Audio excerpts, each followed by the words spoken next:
বাংলাদেশ অপনের উপর হামলা করতে চায়, রাহাত এগিয়ে যাবে, শুভ ওয়াল প্লেস করে দেন, ব্যাক সাইড থেকে ক্যারেক্টার স্কিল ইউজ, বাট এবার যেন বিরাজ শুভকে টেক ডাউন দিয়েছে। অপু ভাই 2.0 রক্সম্যান গেমিং দুটো দল মিলে যেন বাংলাদেশ অপরে দুটো ম্যান পাওয়ারকে টেক ডাউন নিয়েছে।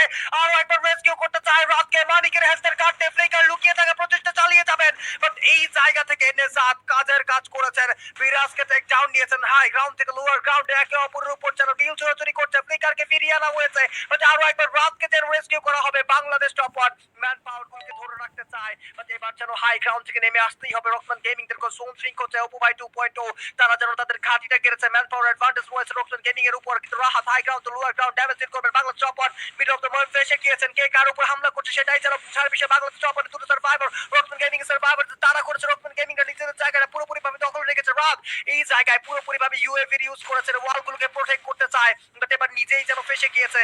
আউট অফ সার্কেল থেকে অনেক বড় একটা রোটেশন নিতে চায়, বাট যে করেই হোক না কেন বাংলাদেশ টপ ওয়ানকে টিকে থাকতে হবে। রাত টেক ডাউন দিয়েছে, oh my God, it's a wonderful scenario, রাত বাট মারোস take the move and it's a booyah booyah booyah from the side of